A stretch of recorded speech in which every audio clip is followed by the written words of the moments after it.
Hello YouTube, and welcome to another Doctor Who action figure review. In today's review, I shall be looking at the 12th Doctor from Series 9, specifically The Magician's Apprentice and The Witch's Familiar.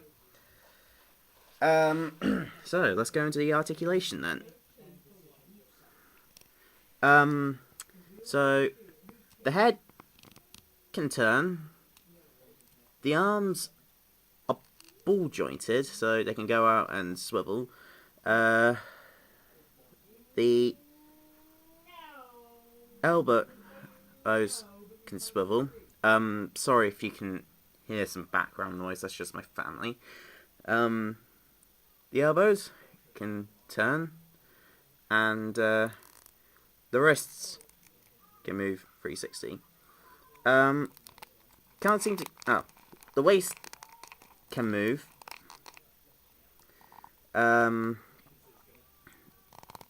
Movement at the thighs, at the knees, and at the shoes. So that's the articulation. So let's take a look at the detail. So much like with my review of Ace, the camera doesn't really do this figure justice. Yeah. Basically, this is a very good representation of the 12th Doctor, I think. It's much... Well, I think it's much better than character's first attempt at making a 5-inch 12th Doctor, because he didn't really have the attack eyebrows that he said that he had, that he has on TV. Well, at least the original figure didn't. This one does. Has a nice shirt. You can see the hoodie, or at least I hope you can see the hoodie. Inside the jacket is red, which is accurate. Unfortunately, the 3 3/4-inch figure couldn't have that, but you know, doesn't matter. The trousers are checkered. They kind of remind me of William Hartnell's trousers from, I think, the Web Planet, perhaps. And as you can see that, as you can see, there's the hoodie, and you can see all the, well, I hope you can see all the greys in the hair.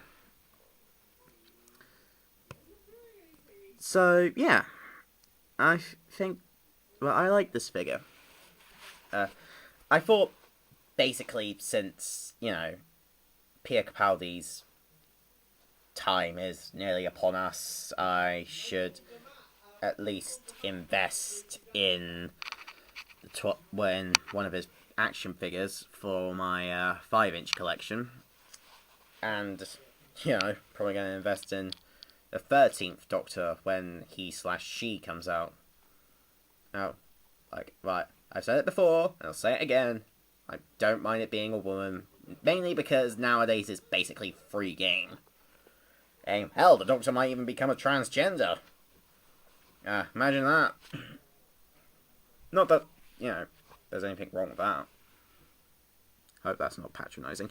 Anyhow, as for his accessories, well, he comes with his sonic screwdriver. You can't see it well because the camera's kind of bad, but yeah, I think it's nice to you know, what we saw in Hellbent and all the episodes in Series 10. You know, well, at least up until now. Okay, I'm okay with them releasing the sonic screwdriver because obviously the Doctor should have his sonic screwdriver, at least in my opinion, because, you know, it's kind of iconic. But, you know, since this is basically a Series 9 figure, and, you know, the Doctor and his screwdriver are from completely different stories, I would have liked it if character had released him maybe with his electric guitar, because I like the fact that the Doctor could play the electric guitar. I mean, it's not the first time the Doctor's played an instrument. I mean, the second Doctor played a recorder, the seventh Doctor played the spoons. But yeah. So yeah, there we have it. Or the Doctor could have come with his sonic sunglasses, because he was all about wearable technology back then. It was just the Doctor and Clara Oswald in the TARDIS. And yes, that is me trying to portray a Scottish accent, and I am not surprised if you think that's bad. Okay. Anyhow. So, yeah. I like this figure. I like most figures, actually. Yeah, I'm a pretty chill, laid-back guy. Probably wouldn't make much for a reviewer, because, you have to be critical about stuff. But, yeah. This figure is kind of tall, though. I will say that. I mean, I think he's, taller than John Pertwee. And that's, saying something, because Pertwee is tall. He's like a giraffe. A really cool giraffe who can ride a car. A really classic car. Anyhow, but yeah, it's just nice to put him on the shelf. And if I just zoom back, oh, what am I saying? I can't zoom. Even if it zooms, it just gets worse. Anyhow, hold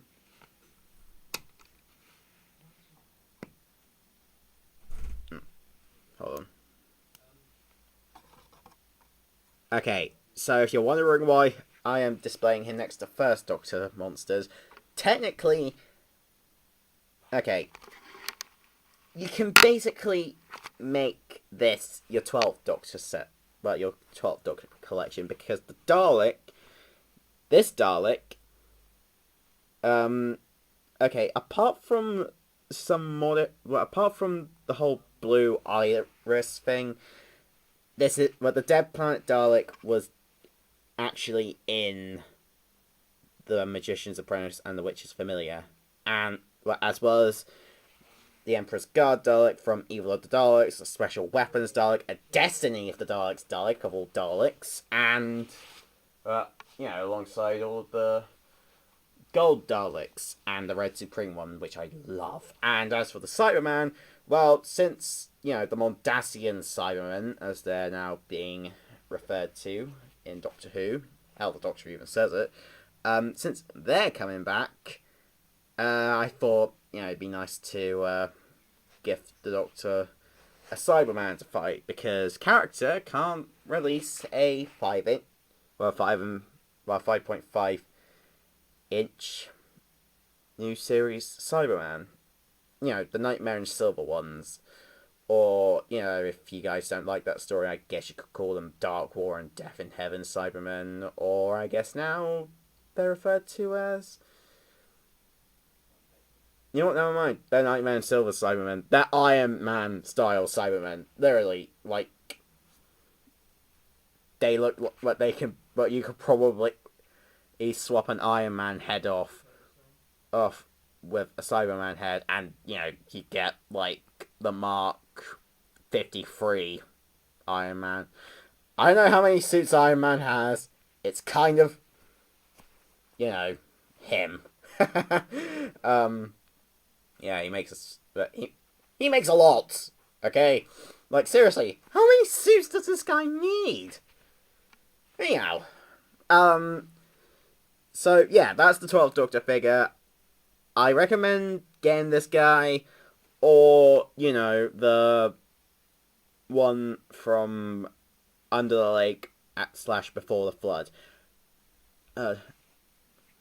Honestly, I like this one from The Magician's Apprentice and The Witch is familiar more because it was a Dalek story, and I'm basically just a sucker for Dalek stories. Although, that being said, I still don't think I still think the whole Dalek My Wipe thing from Asylum of the Daleks was kind of unnecessary. I mean, surely Oswin could have blown them up. Or something. She's smart enough. Anyhow, yeah. Yeah, there you go. Thank you for watching, and I shall see you for my next review, which you know what, I'm going to review something different to an action figure. I'm going to review the third Dr. Sonic Screwdriver, which I was given by my good friend, Mr. Aaron Bywaters. And you probably don't know what boy he looks like, but, you know, he's a very good friend. He's a top bloke.